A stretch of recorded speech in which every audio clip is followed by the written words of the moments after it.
that this is a very great contradiction.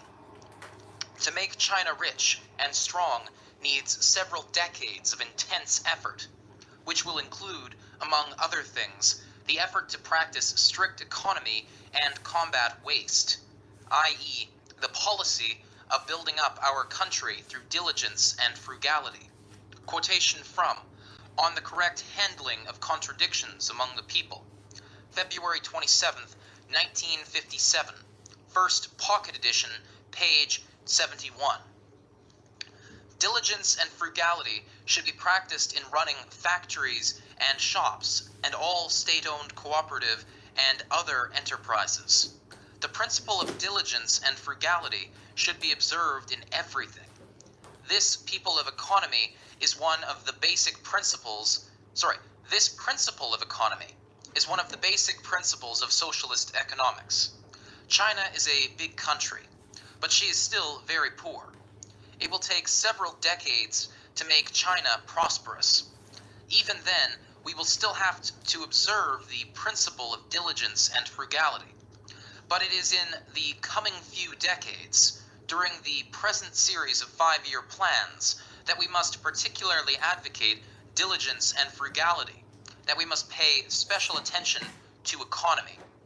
Quotation from an introductory note to Running a Cooperative Diligently and Frugality, circa 1955.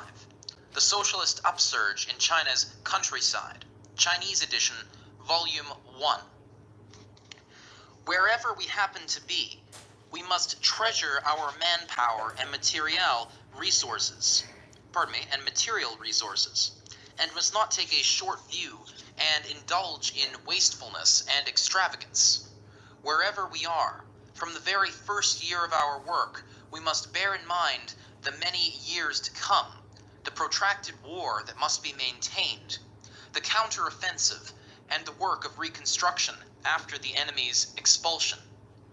On the other hand, never be wasteful or extravagant. On the one hand, never be wasteful or extravagant. On the other, actively expand production. Previously, in some places, people suffered a great deal because they did not take the long view and neglected economy in manpower and material resources and the expansion of production. The lesson is there, and attention must be called to it. Quotation from We Must Learn to Do Economic Work, January 10th, 1945. Selected Works, Volume 3, page 244.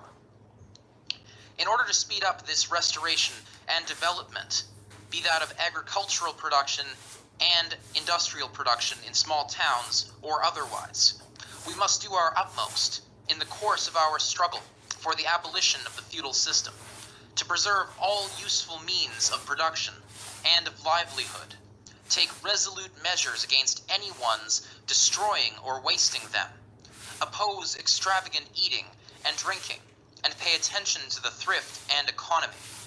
Quotation from a speech at a conference of cadres in the Shaanxi Suiyuan liberated area, April 1st, 1948. Selected Works, Volume 4, page 238. Thrift should be the guiding principle in our government expenditure. It should be made clear to all government workers that corruption and waste are very great crimes. Our campaigns against corruption and waste have already achieved some results, but further efforts are required. Our systems of accounting must be guided by the principle of saving every copper for the war effort, for the revolutionary cause, and for our economic reconstruction. Quotation from Our Economic Policy, January 23rd, 1934. Selected Works, Volume 1, page 145. A dangerous tendency has shown itself of late among many of our personnel, an unwillingness to share the joys and hardships of the masses, a concern for personal fame and gain. This is very bad, One way of overcoming it is to simplify our organizations in the course of our campaign, to increase production and practice economy, and to transfer cadres to lower levels so that a considerable number shall return to productive work. Quotation from On the Correct Handling of Contradictions Among the People, February 27th, 1957. First pocket edition, page 71. Production by the Army for its own support has not only improved the Army's living conditions and lightened the burden on the people, thereby making it impossible further to expand the Army. Okay, that made no sense. Allow me to reread that.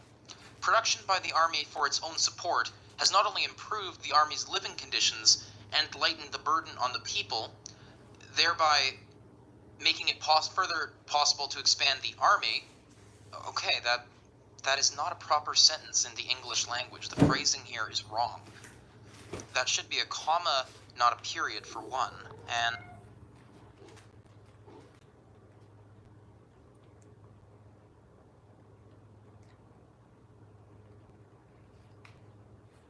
the sole purpose of this army is to stand firmly with the Chinese people and to serve them wholeheartedly. The Chinese Red Army is an armed body for carrying out the political tasks of the revolution. Especially at present, the Red Army should certainly not confine itself to fighting. Besides fighting to destroy the enemy's military strength, it should shoulder such important tasks as doing propaganda among the masses, organizing the masses, arming them, helping them to establish revolutionary political power, and setting up party organizations. The Red Army fights not merely for the sake of fighting, but in order to conduct propaganda among the masses, organize them, arm them, and help them to establish revolutionary political power. Without these objectives, fighting loses its meaning, and the Red Army loses the reason for its existence. End quote. On correcting mistaken ideas in the party, December 1929. Quote, "The People's Liberation Army is always a fighting force. Even after countrywide victory, our army will remain a fighting force during the historical period in which classes have not been abolished in our country and the imperialist system still exists in the world. On this point, there should be no misunderstanding or wavering." End quote. Report to the second plenary session of the 7th Central Committee of the Communist Party of China, March 5th, 1949. Quote, "We have an army for fighting, as well as an army for labor. For fighting, we have the 8th Route and new 4th Armies. But even they do a dual job, warfare and production. With these two kinds of armies, and with a fighting army skilled in these two tasks and in mass work, we can overcome our difficulties and defeat Japanese imperialism." End quote. Get organized, November 29th, 1943. Quote, "Our national defense will be consolidated and no imperialist will be allowed to invade our territory again. Our people's armed forces must be maintained and developed with the brave and steeled People's Liberation Army as their foundation. We will have not only a powerful army, but also a powerful air force and a powerful navy." End quote. Opening address at the first plenary session of the Chinese People's Political Consultative Conference, September 21st, 1949. Quote, "Our principle is that the party commands the gun, and the gun must never be allowed to command the party." End quote. Problems of War and Strategy, November 6th, 1938. Quote, "All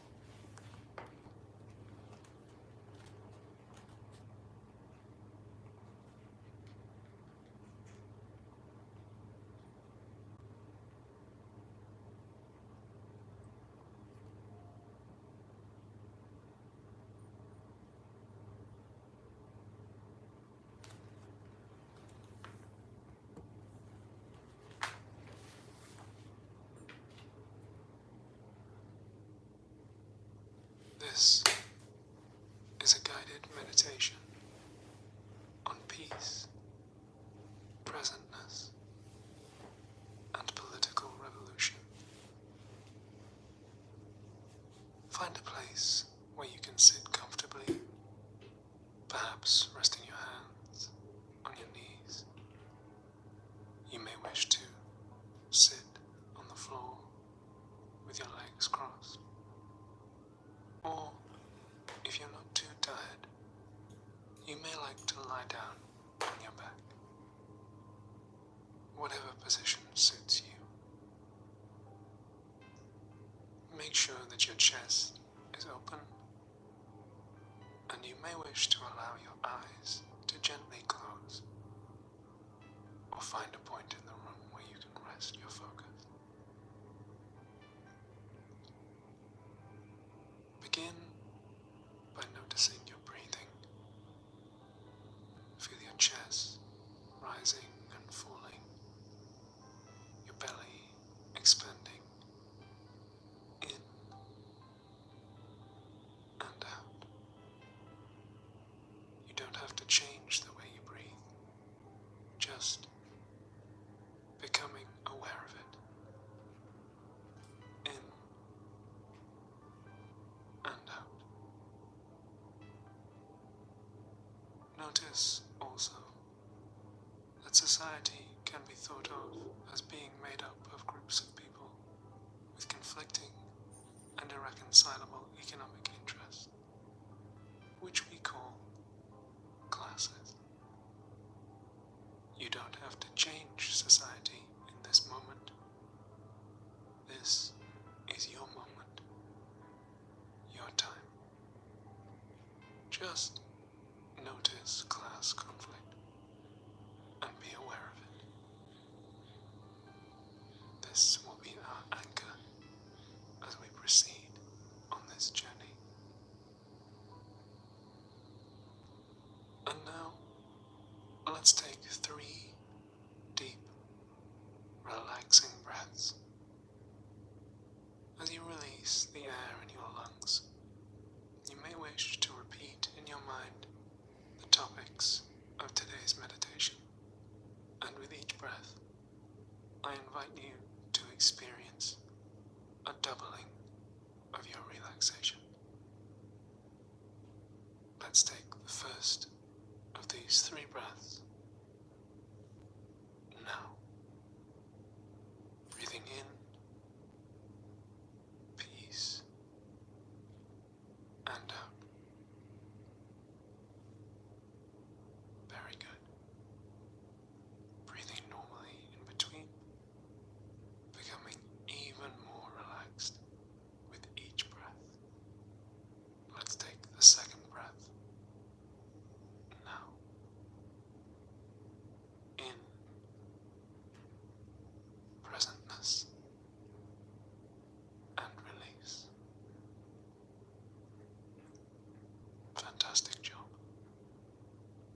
Aware of your chest rising and falling. Let's take the third and final breath. Now, breathing in, political revolution, and out. Well done.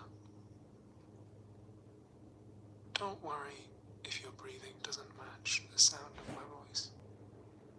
It is all good, and it is all okay.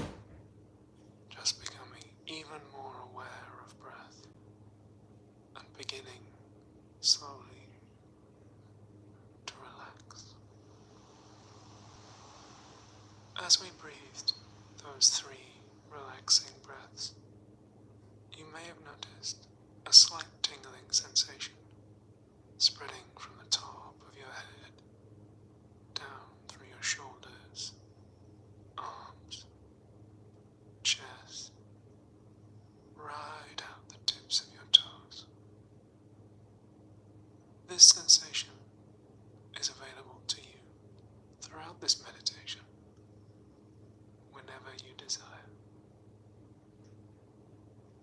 Don't be distressed or upset if you become distracted by thoughts or sounds in the room. Just keep coming back to breath. The world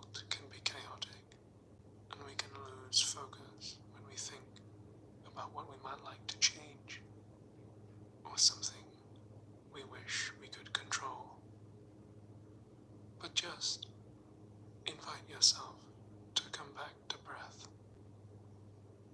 and the model of class conflict. Breathing in and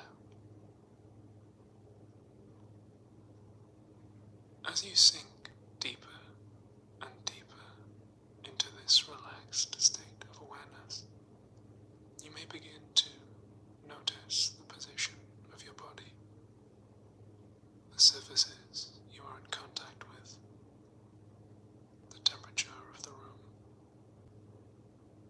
and you may also notice your body's position in the system of global capitalism. And the air continues to flow, becoming even more relaxed, even more aware.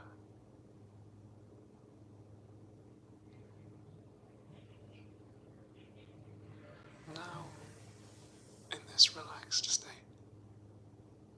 we are ready to consider the revolution. As you breathe in and out, receive an invitation to the idea that revolution will look different for you if you are in a bourgeois nation enriched by global capitalism than it might for someone in a country impoverished by it. Returning always to breath and class conflict.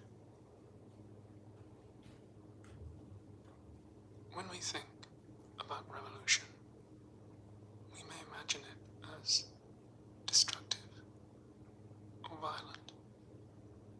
We may conjure images of past revolutions that we think fell short, or make jokes about sending landlords and capitalists to violent ends. We may shy away from this image, whether because we are liberals rather than socialists, or because we were raised in liberal capitalist societies that maintain a hold on our thoughts, or perhaps out of compassion and love for our fellow human beings, whoever they may be. Whatever the reason, we may desire to avoid revolution, but simply agitate for reform within capitalist society, while maintaining its comforts. But although revolution means a break with the old ways of doing things, it need not be fundamentally destructive, but instead an act of creation. It may be scary or painful, like bringing a new child into the world, but it is the birthing of a new way of life, rather than the gradual managing of decay and bargaining with entropy that liberal democracy has become. This is not to say that we cannot learn from our mistakes or come to an understanding of history. Simply that, in considering the revolution, we want our focus to be on the present and not our anxieties about the past. Do not judge yourself if you have doubts. Simply observe them and let them go. We may become anxious or depressed when we ruminate on the past and witness the destruction and pain that can seem to surround us. We can be upset by the wickedness of others and wonder how it is that human beings can have done so many awful things to each other or the planet. Conversely, we may rejoice at small changes that we have managed to win in the past through elections and trade unions in the struggle for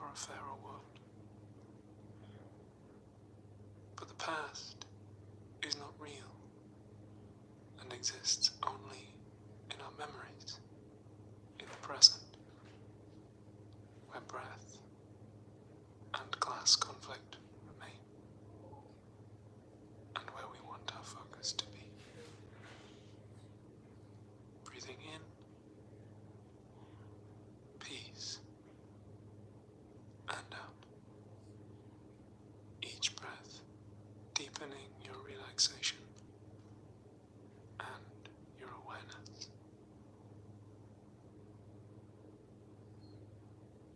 When we are not dwelling on the past, we often project our thoughts about revolution into the future, as if it will be some messianic event, waiting just out of reach, that will save us from the frightening things in our world. But the future also does not exist. It is only anticipation in the present moment.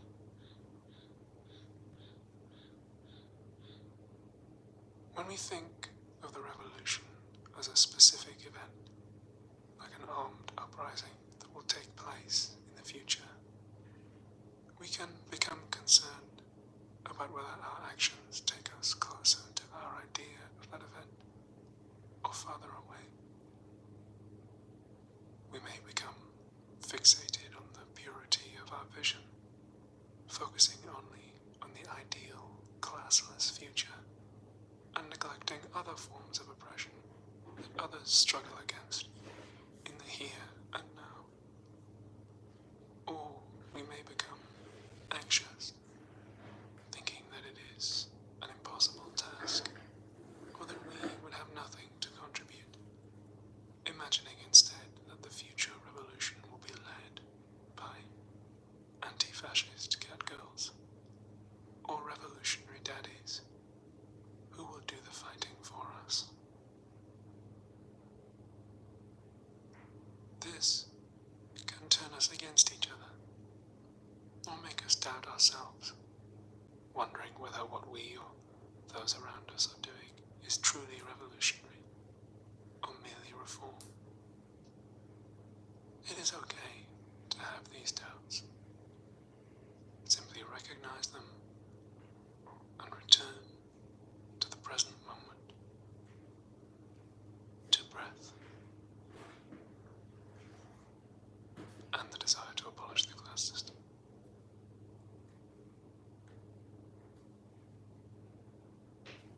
By noticing and letting go of doubts, and not judging ourselves or others for having them, we become prepared to take and wield power in the present, to neither retreat into ruminating on how we have been hurt in the past by the current political system, nor project our desire for change onto imaginary future heroes, but instead, in the present moment, to realize the energy inside of ourselves that we can use to lead the revolution now. Breathing in, presentness, and out.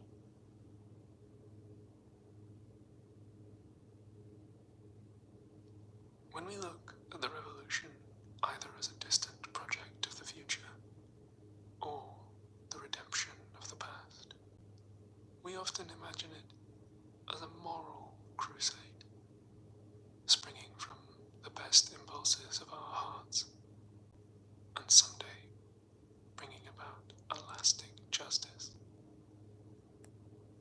But this way of thinking can also bind us and stop us from seeing a way forward in the present. It is easy to become overwhelmed or disappointed when our own sense of justice is not met, and to become concerned with how the resources of our world are distributed, rather than the conditions under which they are extracted and produced. We stray from the present and class conflict that it is easy to conflate our moral desire for a better world with the ideals of participation in bourgeois democracies in which we are raised. That is not to say that we must abandon our moral ideals or close our hearts to democratic participation or the suffering of others, or that our smaller efforts to make the world a better place are necessarily a misuse of our time. It is merely to appreciate that a revolution is more than a change in the distribution of goods, or a struggle to get a slightly fairer deal. It is the struggle to abolish the causes of that injustice, not merely its symptoms, which are fleeting and can flare up chaotically as long as class conflict persists. Breathing in,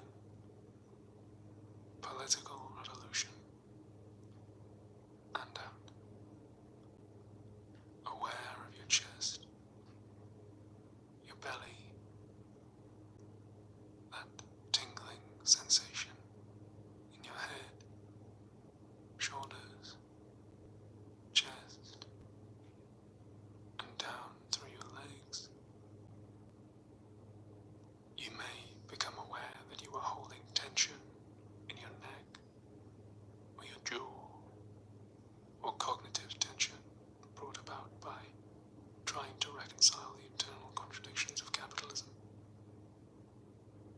With your next breath, just invite any tense muscles to let go. In a moment, we will count backwards from 5 and gradually return to our normal awareness. But first, take a moment to suspend yourself in this relaxed state, as if deep in an ocean. The waves sway overhead, but you are still and calm.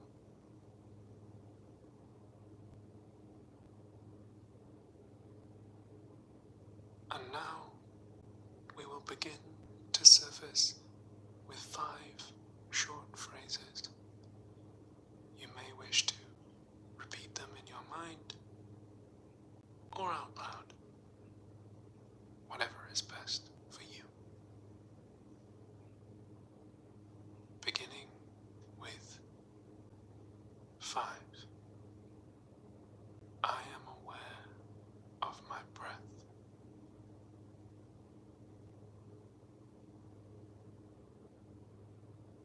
And now, 4.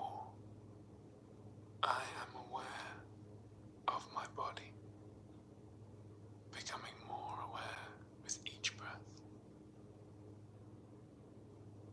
3. I am aware of class conflict,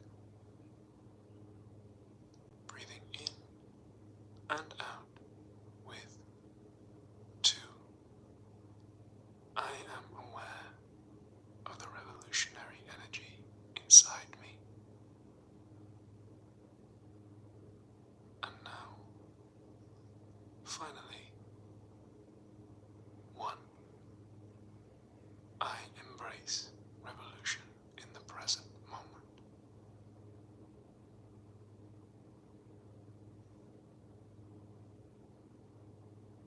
Fantastic job. If you wish, you can stay in this relaxed state for as long as you desire, or you may wish to continue your day renewed with this energy. Just remember to allow your awareness to always return to breath and the present moment,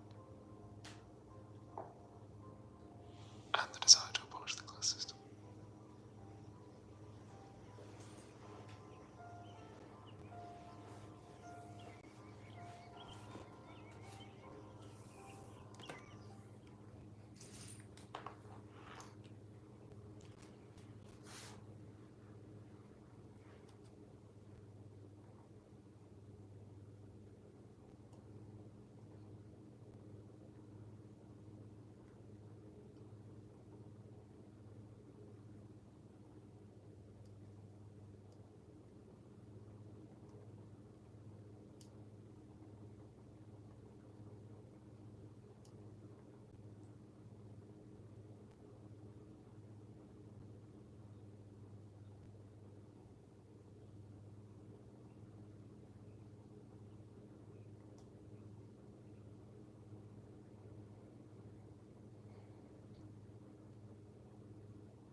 welcome to Socialism for All. This file is being recorded for the December 2024 edition of Socialism for All, and it's an audiobook of Destroy the Old to Build the New by Michael McCreary from November 1963.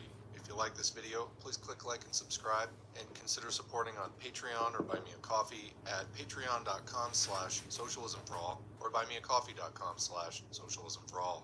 There are links to Patreon and Buy Me a Coffee in the video description. So the full title of this piece is Destroy the Old to Build the New, a comment on the state, revolution, and the CPGB, or Communist Party of Great Britain. Its author, Michael McCreary, was a leader of a group called the Committee to Defeat Revisionism for Communist Unity, which was leaving the Communist Party of Great Britain over what they called revisionism. This was at the time, in the early 60s, when the Communist Party of China and the Party of Labor of Albania were leading an effort to criticize Khrushchevite revisionism in the USSR. For more on that, see our playlist on the Sino-Soviet split. I'll put a link to that in the video description. McCreary unfortunately died at a very early age of cancer in his mid-30s. Notably, he was the son of a British general, Sir Richard McCreary. He's therefore an example of the kind of valuable contributions that people from a more bourgeois background can make when they become class traders and assist the proletarian movement. Another example in the UK was Harold Adrian Russell Philby, also known as Kim Philby, who worked in British intelligence and used this position to pass critical information to the socialist camp on multiple occasions. One example is Operation Valuable, a Western effort to overthrow the communist government of Albania, which was defeated in part due to this intelligence. In any case, let's now look at Destroy the Old to Build the New, which comments on the CPGB's program known as the British Road to Socialism, first introduced in 1951, then updated in 1957, as well as subsequently, although it's the 1957 version that McCreary is speaking to in this piece. The British Road to Socialism. The British Road to Socialism was first published in 1951. Since then, it has been redrafted, but it still retains those ideas which provoked such controversy when it first appeared. In this program, the main break with earlier Marxist thought lies in the claim that it is now possible for the working class to win control over the capitalist state in Britain by constitutional means and then transform this capitalist state into one which will meet the needs of the working class. Commenting here, I mentioned the Sino-Soviet split playlist. This was a major feature of the criticisms of modern Khrushchevite revisionism in the CPSU, the so-called peaceful parliamentary road to socialism, etc. Continuing. Thus, quote, at a time of mounting class struggle, when the entire working class is brought into action and is supported by other sections of the population, a general election fought on the issue of a socialist solution to Britain's problems could bring decisive results. It could return to Parliament a socialist labor and communist majority and establish a socialist government which, with the backing of the people, would begin to carry through a fundamental social change. In this way, using our traditional institutions and rights, we can transform Parliament into the effective instrument of the people's will, through which the major legislative measures of the change to socialism will be carried. Using the rights already won in the labor movement's historic struggle for democracy, we can change capitalist democracy, dominated by wealth and privilege, into socialist democracy, where only the interests of the people count, unquote. Working class power is the essential condition for far-reaching social change. The program of a socialist government must therefore aim to consolidate that power and put an end to the political, economic, and social power of the capitalist class. Only a working class state, with the full support of working people, can carry through the measures that will open the way to socialism. So how is the capitalist state, which serves the interest of monopoly capital, to be transformed into a working class state, which will serve the interest of the working class? Quote, the socialist government will achieve the consolidation of the political power of the working people by ensuring that those in commanding positions in the armed forces and police, the civil service and diplomatic services are loyal to the socialist government and increasingly representative of the people, and by democratic electoral reform, democratic ownership of the press, and control of broadcasting by the people. In other words, the structure of the state will not be modified, but there will be a purge of all those in high places whose loyalty lies with monopoly capital, unquote. Why is this program controversial? Because it is just this line of argument which Lenin tore to pieces in The State and Revolution, written in 1917, and The Proletarian Revolution and the Renegade Kautsky, written in 1918. Thus, from State and Revolution, quote, if the state is the product of the irreconcilability of class antagonism, if it is a power standing over and above society, and increasingly alienating itself from it, then it is obvious that the liberation of the oppressed class is impossible not only without a violent revolution, but also without the destruction of the apparatus of state power which was created by the ruling class, and which is the embodiment of this alienation. The Paris Commune especially proved that the working class cannot simply lay hold of the ready-made state machinery and wield it for its own purposes. The words, "to smash the bureaucratic military machine," briefly express the principal lesson of Marxism in regard to the tasks of the proletariat during a revolution in relation to the state. Unquote. Again and again this point is driven home. Quote, "It was Marx who taught that the proletariat cannot simply conquer state power in the sense that the old state apparatus passes into new hands. As we have seen, Marx meant that the working class must smash, break, shatter the whole state machine." Unquote.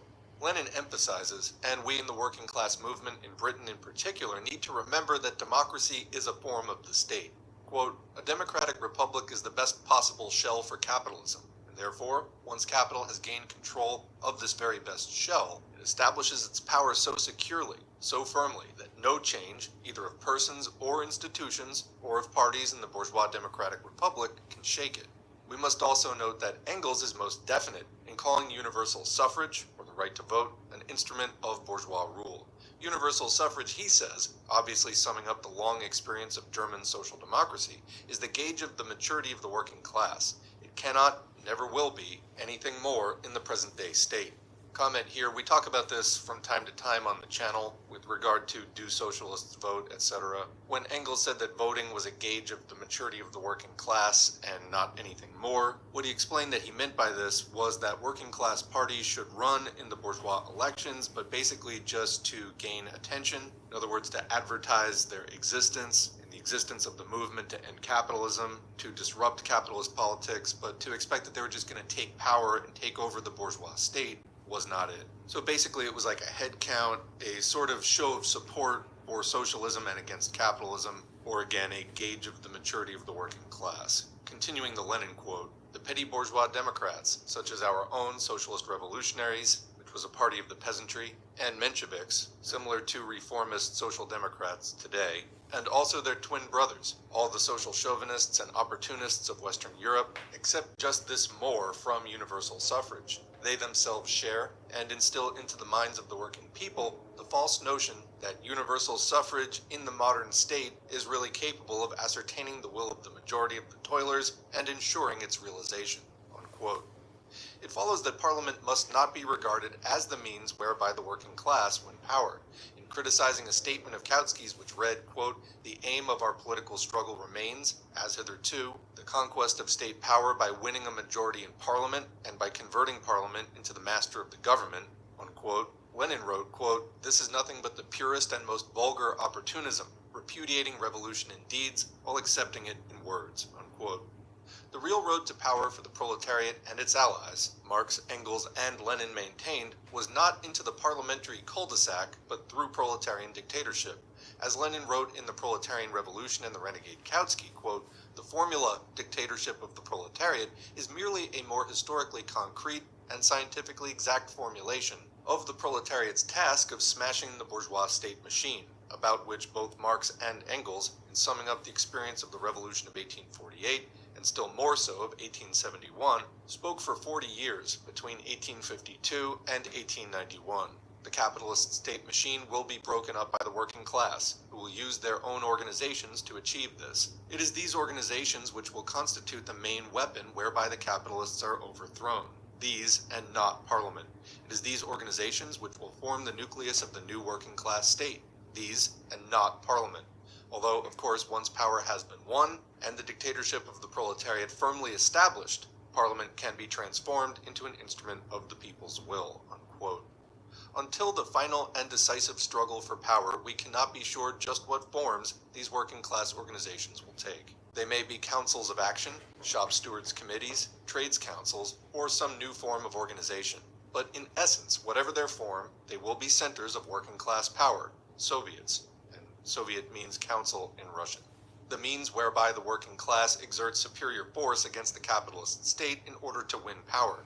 This is why Lenin wrote in Left-Wing Communism, quote, Gallagher fully understands that only workers' Soviets and not Parliament can be the instrument whereby the aims of the proletariat will be achieved. And of course, those who have failed to understand this up to now are hopeless reactionaries, even if they're the most highly educated people, most experienced politicians, most sincere socialists, most erudite Marxists, unquote.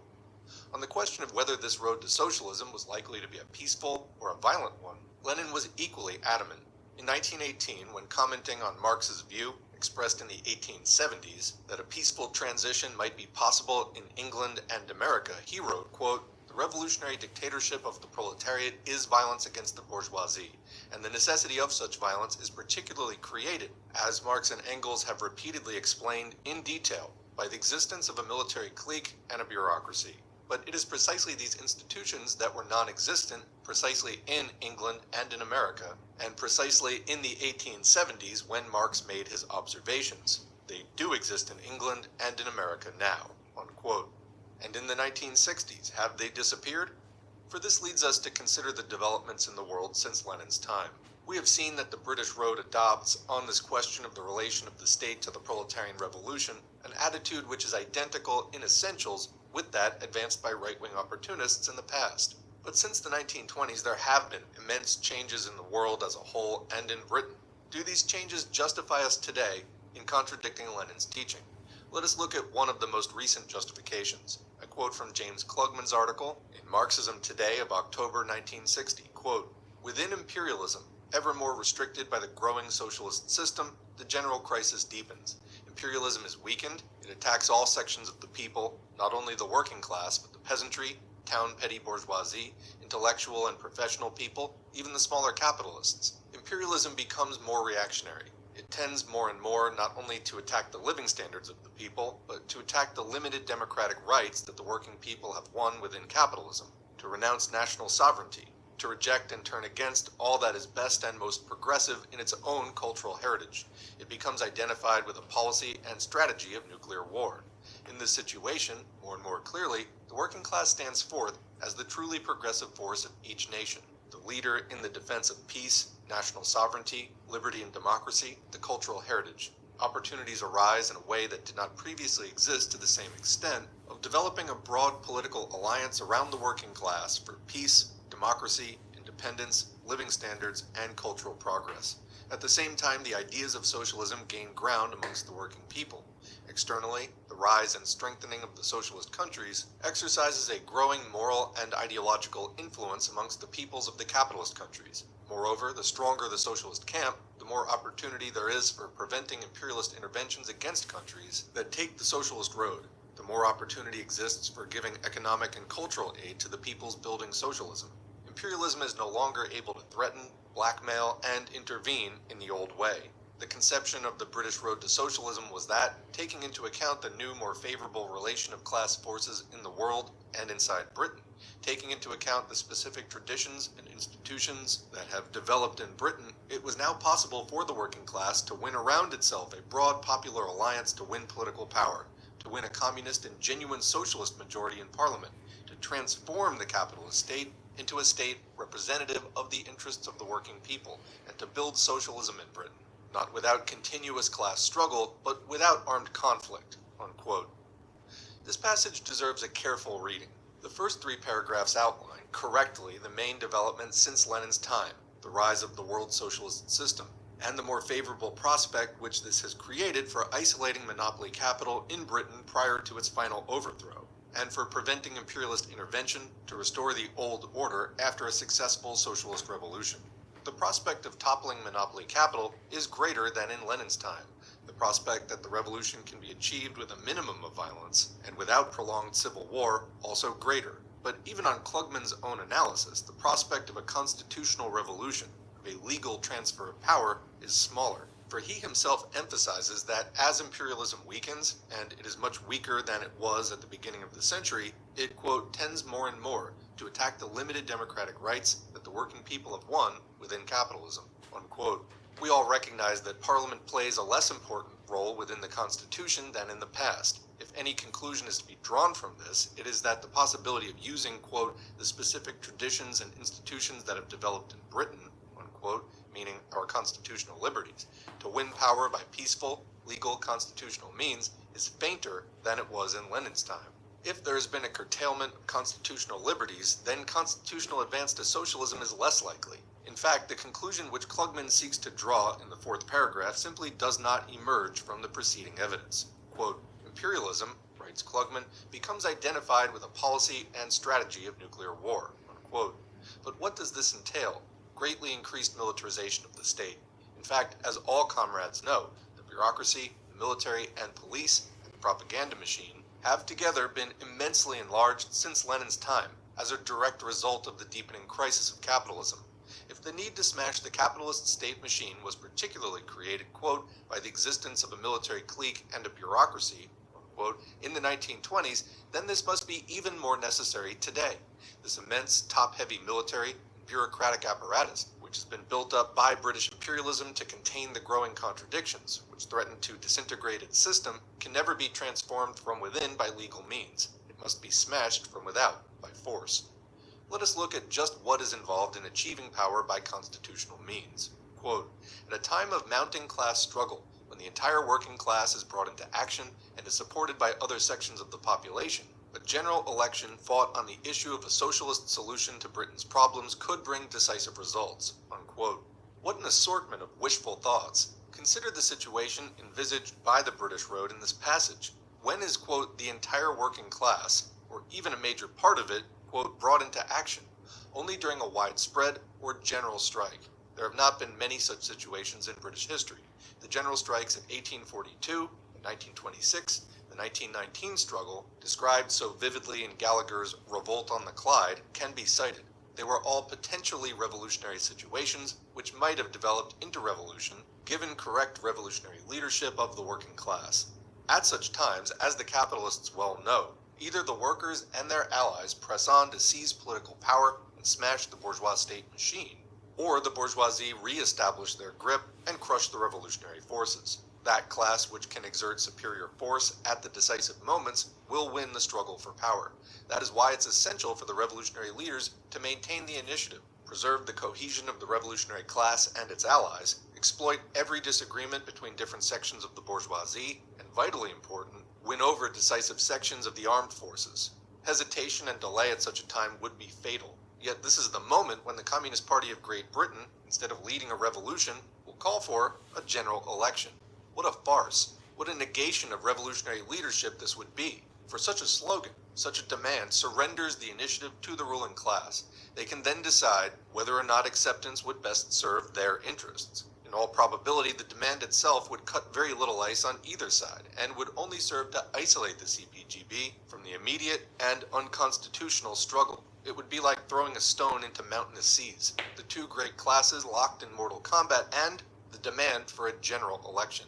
But if the CPGB could obtain mass support for such a demand at such a time, might the ruling class not decide to follow their lead and hold a general election? For would this not give them a breathing space, of which decisive advantage could be taken? As a necessary preliminary, the general strike would have to be called off. No general election would be possible with the country paralyzed by a general strike. One could not even print the ballot papers. But once the strike is called off, the revolutionary enthusiasm and energy and activity of the masses must inevitably subside. Activity is followed by passivity. The masses are no longer controlling events. They are waiting upon them, as is usual in capitalist society. Amen. In fact, the class struggle could no longer be mounting, it would be declining. During the following days and weeks of the election campaign, the capitalists would close ranks and unite most of the petty bourgeoisie, the middle classes, and many of the less class-conscious workers around the defense of the Constitution and traditional British liberties. For note that this general election will be decided, according to the British Road, on the issue of socialism, for or against a socialist revolution. Day after day, the press, radio, and television would pour out a flood of calumnies and lies to bewilder and confuse the revolutionary masses.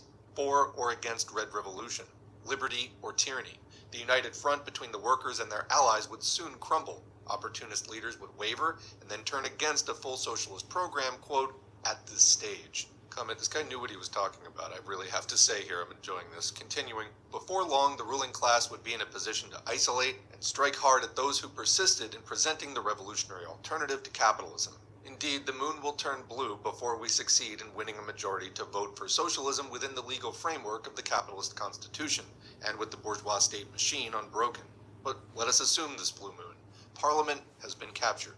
The socialist government has been duly summoned to Buckingham Palace and sworn in. It then proceeds with the task of transforming the capitalist state into a working class state.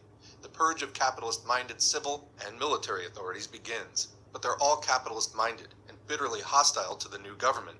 Will they meekly accept the order to dismiss? No one in their right mind will assume that state monopoly capital would commit suicide.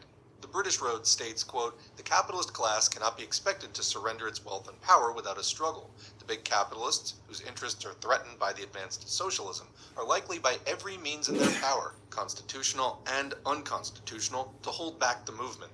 At all stages in the struggle for progressive policies and for socialism, therefore, the working class and progressive movement needs to be vigilant and, if necessary, to use its political and industrial strength to defeat any attempts by the big capitalists to restrict democratic rights or block the road to democratic advance.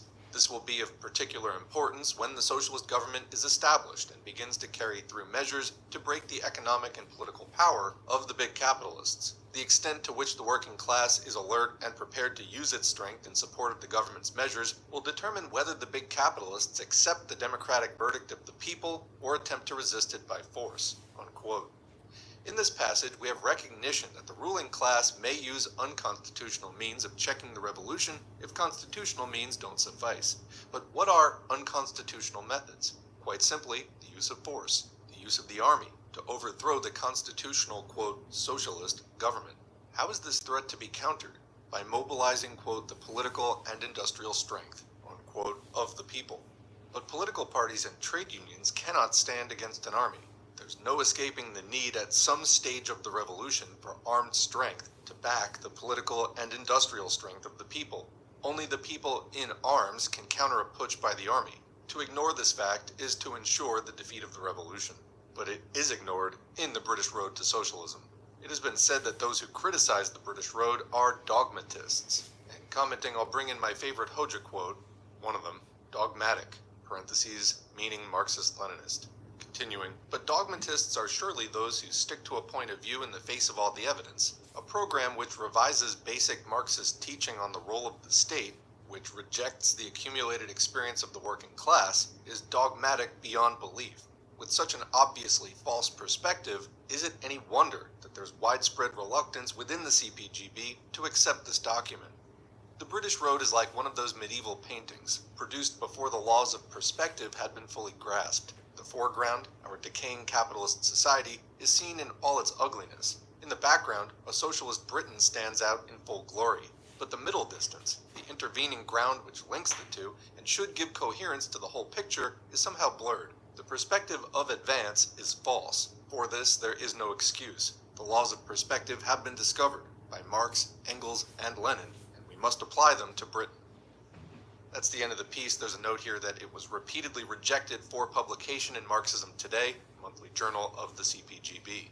And I just have to add, pieces like this are why I am an anti-revisionist Marxist-Leninist. When I first started studying communism, I was unaware of the depth of the problem of revisionism. And in the first year or so, I even kind of mocked it. Wow, this Hoja guy is calling everyone a revisionist. What a nut.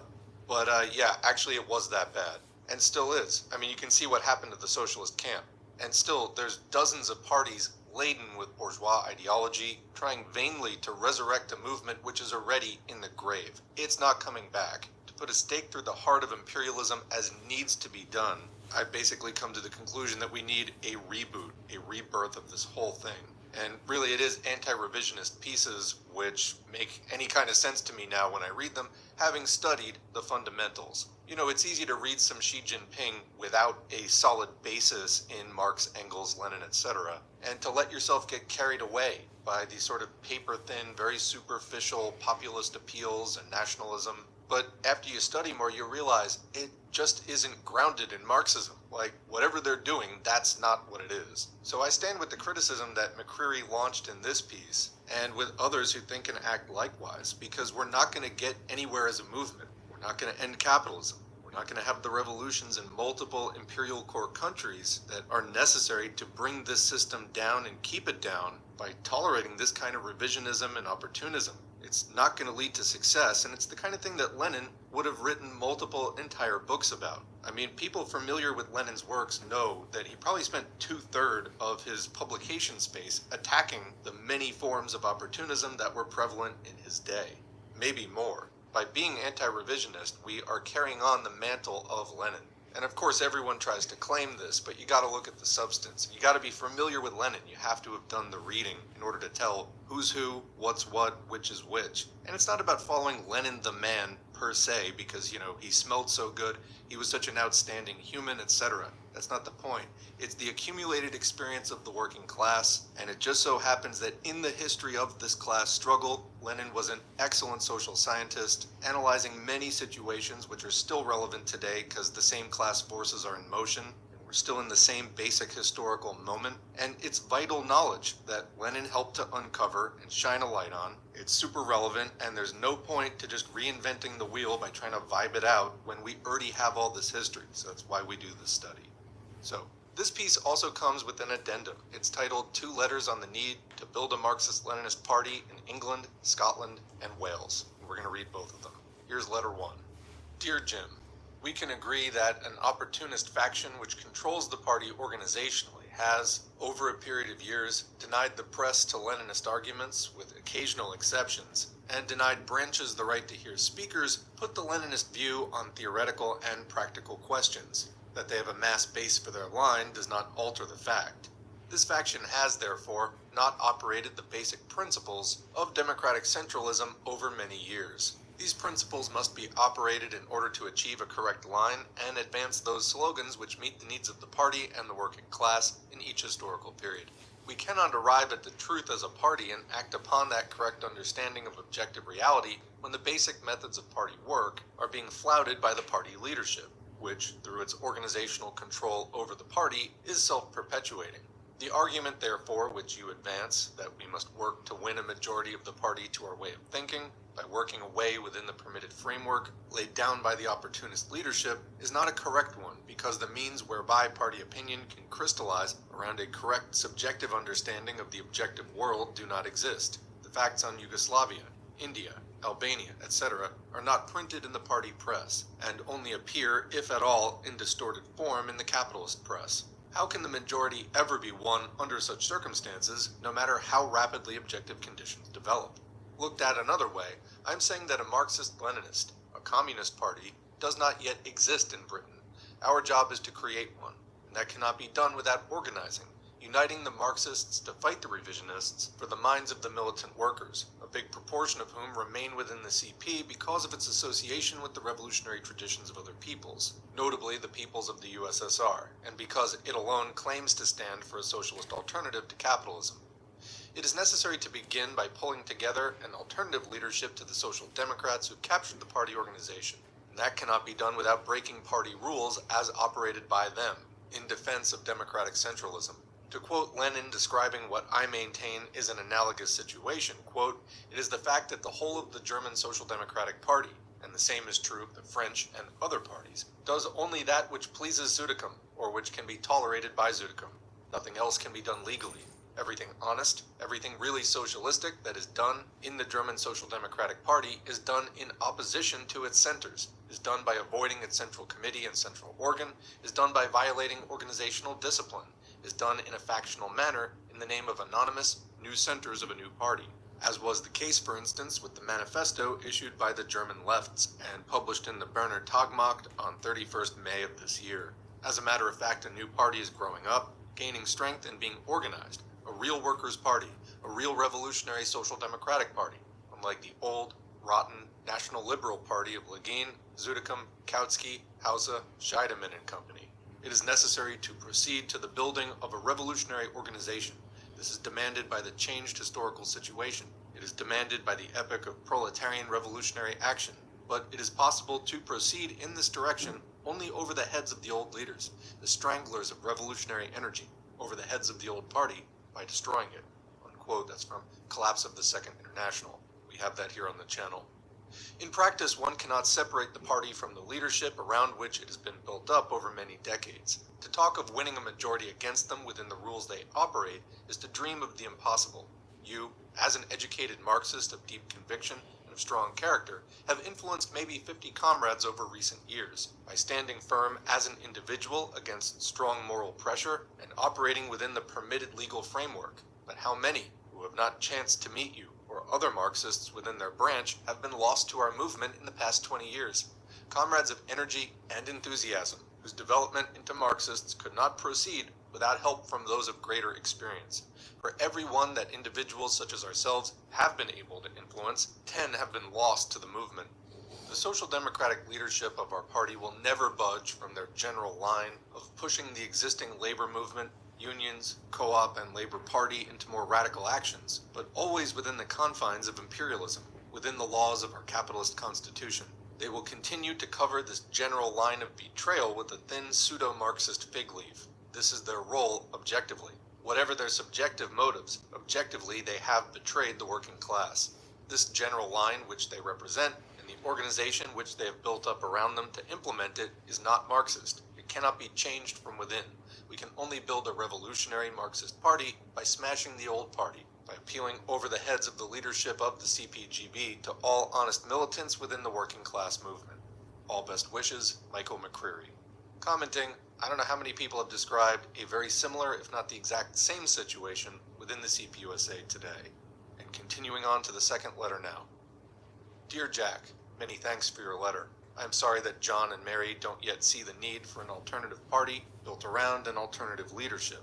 Why is this necessary? Because the CPGB has been built up, at least over the last 20 years, around a group of men whose political philosophy is left social democratic, not Marxist. This radical philosophy was well outlined in Harry Pollitt's Looking Ahead, published in 1947, and although it was later withdrawn, its main idea, implied in all the actions of the leadership of the CPGB, both before and after its publication, re-emerged in the first draft of the British Road to Socialism, moved by John Gollan and accepted by the party in 1951. Full discussion in party press and party branches being denied by the leadership then and subsequently. What is the essential idea around which the political philosophy of these men is built up? It is the idea that it is possible to win working class power by capturing the existing machinery of state. Marxists, however, have always held that the capitalist state machine can never be captured, but must be smashed. All socialist revolutions have confirmed in practice the truth of this theory. It is a universal truth. Stemming from this basic error are all the main false ideas contained in the British Road to Socialism, which motivate all the practical actions of the CPGB. E.g., the false idea that the Labor Party must be transformed into a socialist party before the working class can hope to capture state power. Left Social Democrats unite.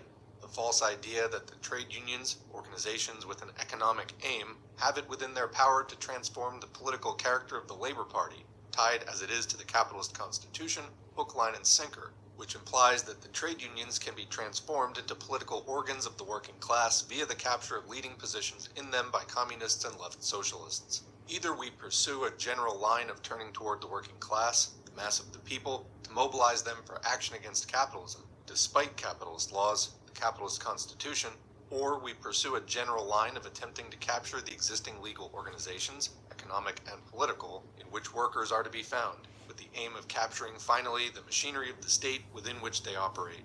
The road to socialism lies through mobilizing the common people for action against capital, not through the capture of existing organs of state. This is not to say that whilst the main aim is to mobilize the masses, to release their great potential, revolutionary energy, we do not at the same time, and as a result of success in this main task, welcome the capture of all existing legal positions by progressives. Successes in this field are important, indeed vital, but because they advance the main aim, which is to mobilize the common people for action, not because in themselves they bring us one whit nearer to working class power. One must conclude that there is no Marxist-Leninist party in Britain today, nor has there been for at least 20 years. There is an organization, the CPGB, which purports to be Marxist, within which there are many individuals with a correct Marxist understanding that the organization is left social democratic.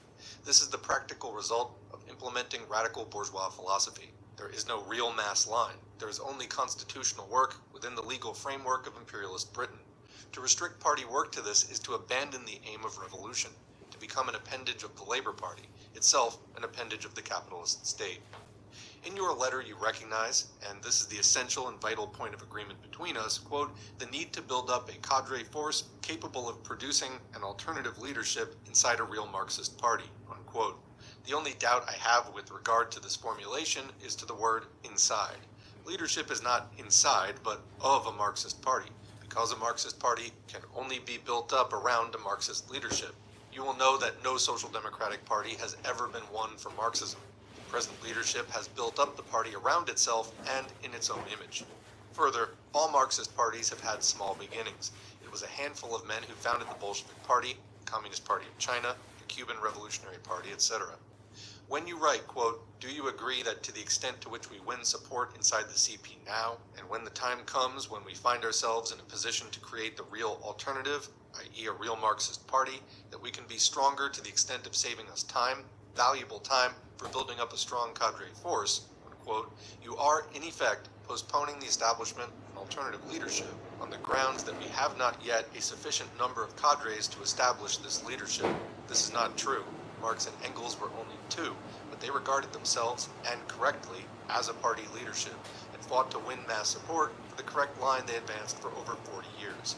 Today in Britain, the knowledge of Marxism is much more widely spread.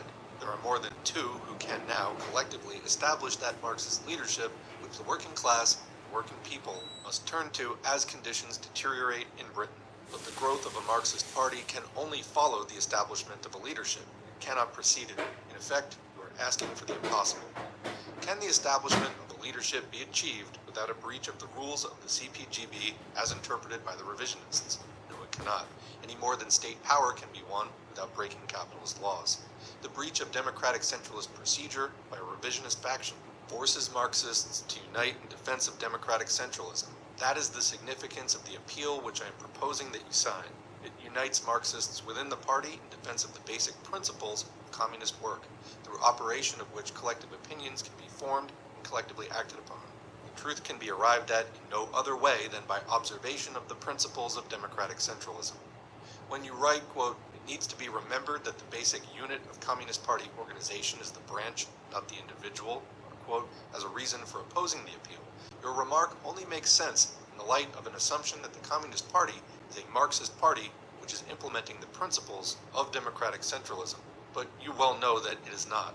The press is now completely denied to us. Branch meetings are completely denied to us. For years, in fact. Leninist opinions and arguments have been deliberately excluded from the party press and party branches, and only the occasional letter and article has been allowed to create the illusion that the opposition was weak and that it was allowed its say, e.g. one or two of my pieces were allowed basically because I believed they still hoped to win me, and as a result I have emerged as a known opponent to the revisionist line, but many other comrades have been completely silenced for years, denied the party press. Prove this, but only if the party press is open to Marxist argument can the alternative leadership emerge to challenge the opportunists on a national level. While Marxists are restricted to short, verbal contributions in their own branches, the alternative Marxist leadership can never emerge. The minds of the active cadres cannot be reached. Arguments must be hammered home again and again in print and verbally in order to win conviction on questions of basic theory and on vital practical issues. Closure of the branches and the party press to us makes this impossible unless we take extraordinary action. The fraction which dominates the party calls itself Marxist-Leninist. Then let us expose it for its failure to act in a Marxist-Leninist manner. The abandonment of democratic centralism by the party leadership compels Marxists to expose this betrayal. If not now, when? A public statement must be made by all Marxists in the CPGB, and a public campaign launched in England, Scotland, and Wales to expose revisionism. The onus of splitting the party is upon the revisionists, and all militants will recognize this to be so. Many, of course, will not recognize this initially. Many will not at first understand our action, but sooner or later they will do so if they remain active and honest, for objective developments will force the truth upon them. All the best, Michael McCreary. And that's the end of the audiobook. I'd really like to say thanks to the patron who recommended this reading. I see a lot of my own thinking in Michael McCreary's work. These several references to basic theoretical questions ring out to me because, to me, it is common sense, basic Marxism-Leninism. If you read the works of Lenin and you're honestly open to what it says and you don't engage in deliberate mental gymnastics to try to distort it, it's very clear, and this is still what we must do now. Establish anti-revisionist communist leadership, and as capitalism teeters toward another massive global crisis like 2008, prepare to win the minds of the advanced workers and organize for the situations that will be emerging. That's it for me.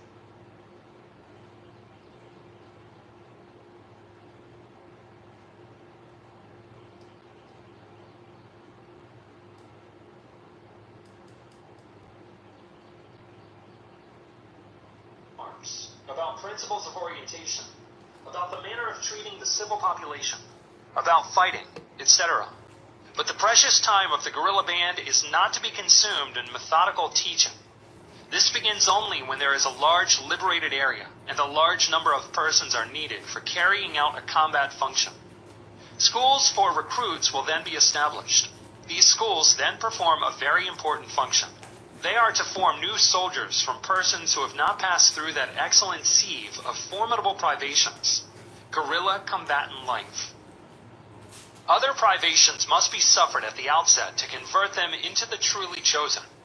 After having passed through very difficult tests, they will arrive at incorporating themselves into the kingdom of an army that lives from day to day and leaves no traces of its path anywhere.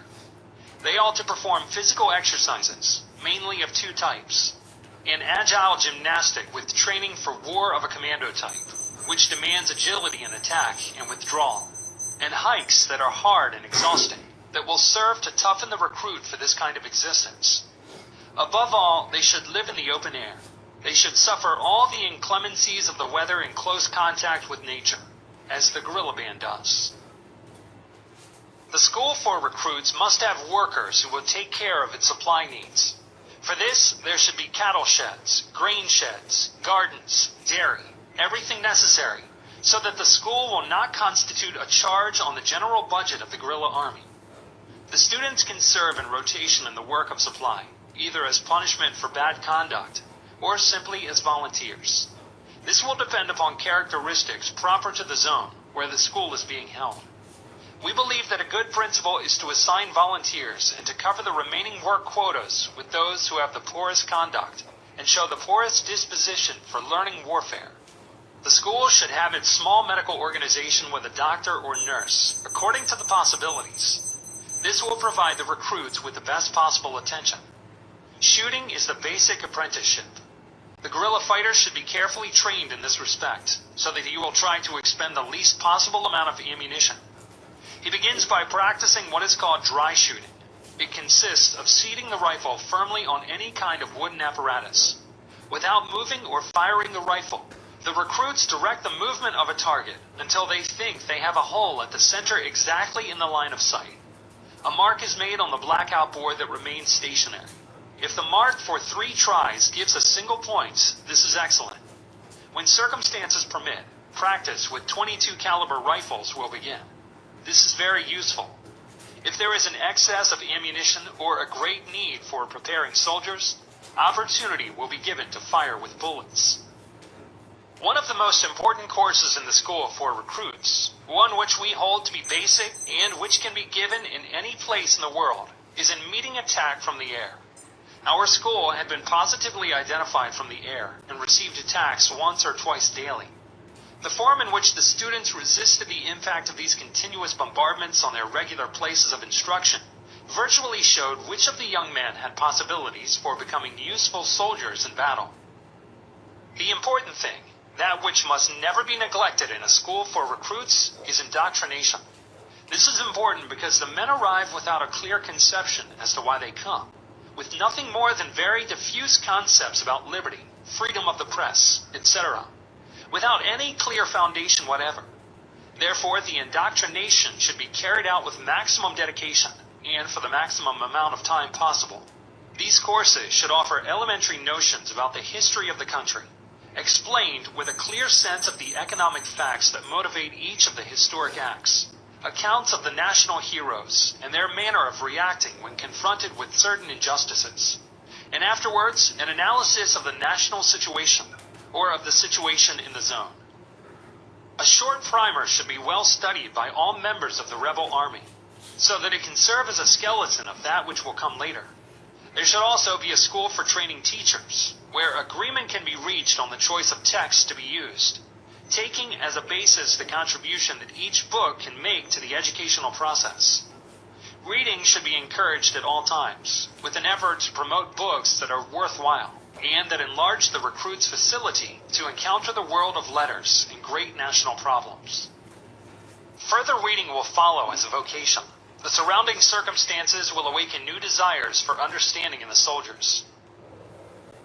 This result will be produced when, little by little, the recruits observe in their routine tasks the enormous advantages of men who have passed through the school over the remainder of the troop, their capacity for analyzing problems, their superior discipline, which is another of the fundamental things that the school should teach.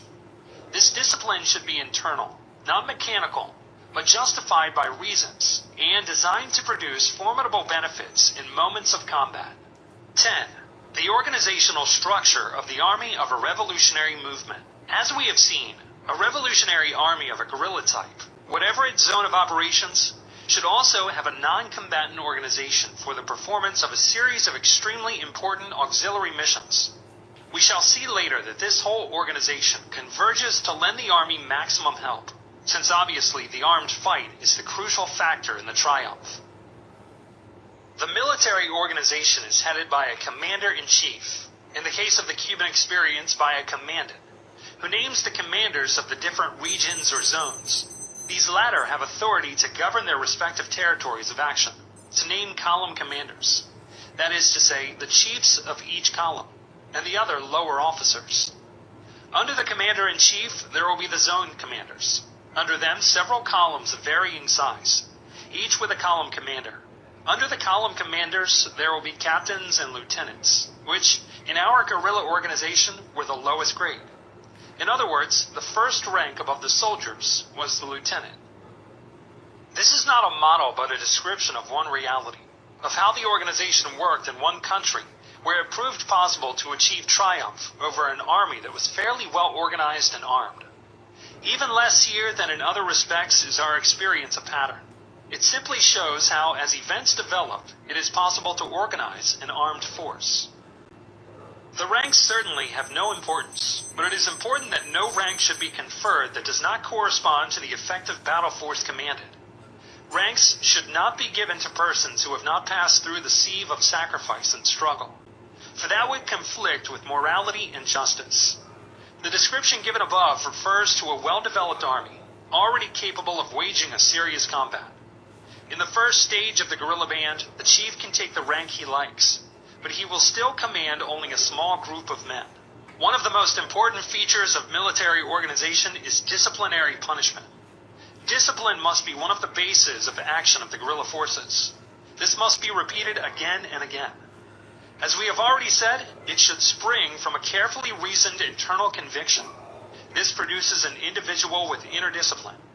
When this discipline is violated, it is necessary always to punish the offender, whatever his rank, and to punish him drastically in a way that hurts. This is important because pain is not felt by a guerrilla soldier in the same way as by a soldier of the regular army. The punishment of putting a soldier in jail for 10 days constitutes for the guerrilla fighter a magnificent period of rest. 10 days with nothing to do but eat. No marching, no work, no standing the customary guards, sleeping at will, resting, reading, etc. From this, it can be deduced that deprivation of liberty ought not to be the only punishment available in the guerrilla situation. When the combat morale of the individual is very high and self-respect strong, deprivation of his right to be armed can constitute a true punishment for the individual and provoke a positive reaction.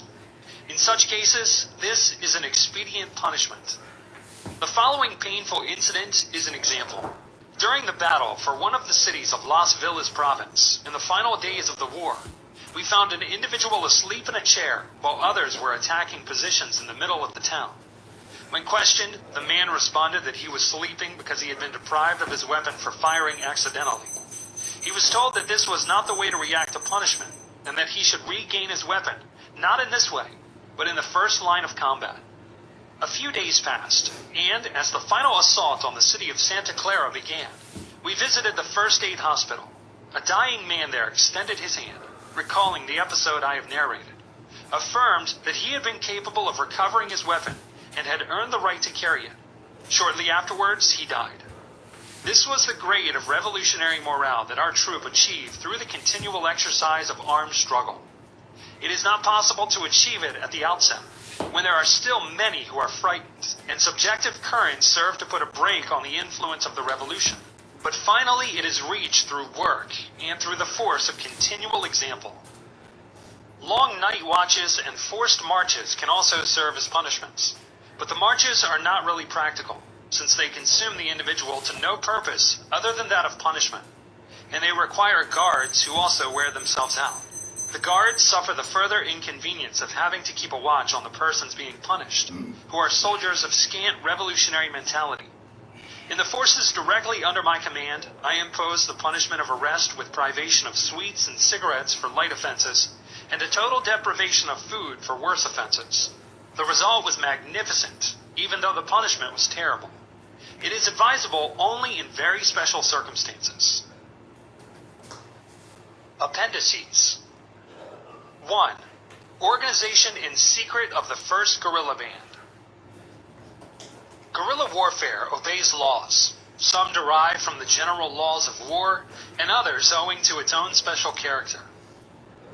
If there is a real intention to begin the struggle from some foreign country, or from distant and remote regions within the same country, it is obvious that it must begin in small conspiratorial movements of secret members acting without mass support or knowledge.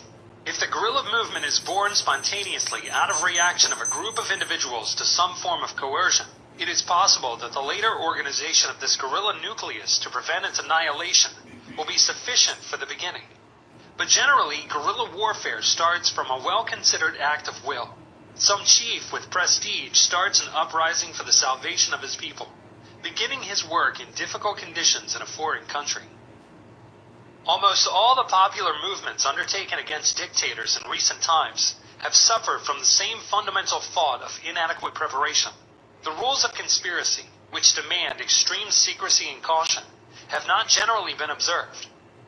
The governmental power of the country frequently knows in advance about the intentions of the group or groups, either through its secret service or from imprudent revelations, or in some cases from outright declarations, as occurred, for example, in our case, in which the invasion was announced and summed up in the phrase of Fidel Castro: "In the year 56, we will be free, or we will be martyrs." Absolute secrecy, a total absence of information in the enemy's hands, should be the primary base of the movement. Secondly, and also very important, is selection of the human material. At times, this selection can be carried out easily, but at others it will be extremely difficult, since it is necessary to rely on those elements that are available. Longtime exiles or persons who present themselves when the call goes out simply because they understand that it is their duty to enroll in the battle to liberate their country, etc. There may not be the necessary facilities for making a complete investigation of these individuals. Nevertheless, even though elements of the enemy regime introduce themselves, it is unpardonable that they should later be able to pass information, because in the period just prior to an action, all those who are going to participate should be concentrated in secret places, known only to one or two persons. They should be under the strict vigilance of their chiefs, and without the slightest contact with the outside world. Whenever there are concentrations, whether as a preparation for departure, or in order to carry out preliminary training, or simply to hide from the police, it is necessary always to keep all new personnel, about whom there is no clear knowledge available, away from the key places. In underground conditions, no one, absolutely no one, should know anything more than the strictly indispensable, and there ought not to be talk in front of anyone. When certain types of concentration have been carried out, it is necessary even to control letters that leave and arrive in order to have a total knowledge of the contacts that the individuals maintain. No one should be permitted to live alone, nor to go out alone. Personal contacts of the future members of the liberating army, contacts of any type, should be prevented by every means. However positive the role of women in the struggle, it must be emphasized that they can also play a destructive part. The weakness for women that young men have when living apart from their habitual medium of life in special, even psychic conditions is well known. As dictators are well aware of this weakness, they try to use it for infiltrating their spies. At times, the relationship of these women with their superiors is clear and even notorious.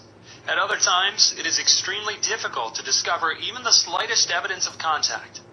Therefore, it is necessary also to prohibit relations with women. The revolutionary in a clandestine situation preparing for war should be a complete ascetic. This also serves to test one of the qualities that later will be the basis of his authority: discipline. If an individual repeatedly disobeys orders of his superiors and makes contacts with women, contracts friendships that are not permitted, etc., he should be separated immediately, not merely because of the potential dangers in the contacts, but simply because of the violation of revolutionary discipline. Unconditional help should not be expected from a government, whether friendly or simply negligent, that allows its territory to be used as a base of operations. One should regard the situation as if he were in a completely hostile camp. The few exceptions that of course can occur are really confirmations of the general rule. We shall not speak here of the number of persons that should be readied. This depends upon so many and such varied conditions that it is practically impossible to specify. But the minimum number with which it is possible to initiate a guerrilla war can be mentioned. In my opinion, considering the normal desertions and weaknesses in spite of the rigorous process of selection, there should be a nucleus of 30 to 50 men. This figure is sufficient to initiate an armed fight in any country of the Americas, with the conditions of favorable territory for operations, hunger for land, repeated attacks upon justice, etc. Weapons, as has already been said, should be of the same type as those used by the enemy. Considering always that every government is in principle hostile to a guerrilla action being undertaken from its territory, the bands that prepare themselves should not be greater than approximately 50 to 100 men per unit. In other words, though there is no objection to 500 men initiating a war, all 500 should not be concentrated in one place. They are so numerous as to attract attention, and in case of any betrayal of confidence or of any raid, the whole group falls. On the other hand, it is more difficult to raid various places simultaneously. The central headquarters for meetings can be more or less known, and the exiled persons will go there to hold meetings of all types. But the leaders ought not to be present except very sporadically, and there should be no compromising documents. The leaders should use as many different houses as possible, those least likely to be under surveillance. Arms deposits should be distributed in several places, if possible. These should be an absolute secret, known to only 1 or 2 people. Weapons should be delivered into the hands of those who are going to use them only when the war is about to be initiated. Thus, a punitive action against persons who are training, while leading to their imprisonment, will not produce a loss of arms that are very difficult to procure. Popular forces are not in any condition to suffer such a loss. Another important factor to which due attention must be given is preparation of the forces for the extremely hard fight that is going to follow. These forces should have a strict discipline, a high morale, and a clear comprehension of the task to be performed, without conceits, without illusions, and without false hopes of an easy triumph. The struggle will be bitter and long. Reverses will be suffered. They can be at the brink of annihilation. Only high morale, discipline, faith, and final victory, and exceptional leadership can save them. This was our Cuban experience. At one time, 12 men were able to form the nucleus of the future army, because all these conditions were met, and because the one who led us was named Fidel Castro. Besides ideological and moral preparations, careful physical training is necessary. The guerrillas will, of course, select a mountainous or very wild zone for their operations. At any rate, in whatever situation they find themselves, the basic tactic of the guerrilla army is the march, and neither slow men nor tired men can be tolerated. Adequate training, therefore, includes exhausting hikes day and night, day after day, increasing gradually, always continued to the brink of exhaustion, with emulation used to increase speed. Resistance and speed will be fundamental qualities of the first guerrilla nucleus. Also, a series of theoretical principles can be taught. For example, direction finding, reading, and forms of sabotage. If possible, there should be training with military rifles, frequent firing, above all at distant targets, and much instruction about the way to economize bullets. To the guerrilla fighter, economy and utilization of ammunition, down to the last bullet, should be almost like religious tenets. If all these admonitions are followed, the guerrilla forces may well reach their goal. 2. Defense of power that has been won. Naturally, victory cannot be considered as finally won until the army that sustained the former regime has been systematically and totally smashed. Further, all the institutions that sheltered the former regime should be wiped out. But since this is a manual for guerrilla bands, we will confine ourselves to analyzing the problem of national defense in case of war or aggression against the new power. The first development we meet is that world public opinion, the respectable press, the truthful news agencies of the United States and of the other countries belonging to the monopolies will begin an attack on the liberated country. An attack as aggressive and systematic as the laws of popular reform. For this reason, not even a skeleton of personnel from the former army can be retained. Militarism, mechanical obedience, traditional concepts of military duty, discipline, and morale cannot be eradicated with one blow. Nor can the victors, who are good fighters, decent and kind-hearted, but at the same time generally lacking education, be allowed to remain in contact with the vanquished, who are proud of their specialized military knowledge in some combat arm, in mathematics, fortifications, logistics, etc., and who hate the uncultured guerrilla fighters with all their might. There are, of course, individual cases of military men who break with the past and enter into the new organization with a spirit of complete cooperation. These persons are doubly useful because they unite with their love of the people's cause the knowledge necessary for carrying forward the creation of the new popular army. A second step will be consequent upon the first. As the old army is smashed and dismembered as an institution and its former posts occupied by the new army, it will be necessary to reorganize the new force. Its former guerrilla character, operating under independent chiefs without planning, can be changed. But it is very important to emphasize that operational concepts of the guerrilla band should still serve as the guide to structure. These concepts will determine the organic formation and the equipment of the popular army. Care should be taken to avoid the error that we fell into during the first months of trying to put the new popular army into the old bottles of military discipline and ancient organization. This error can cause serious maladjustments and can lead to a complete lack of organization. Preparation should begin immediately for the new defensive war that will have to be fought by the People's Army, accustomed to independence of command within the common struggle, and dynamism in the management of each armed group.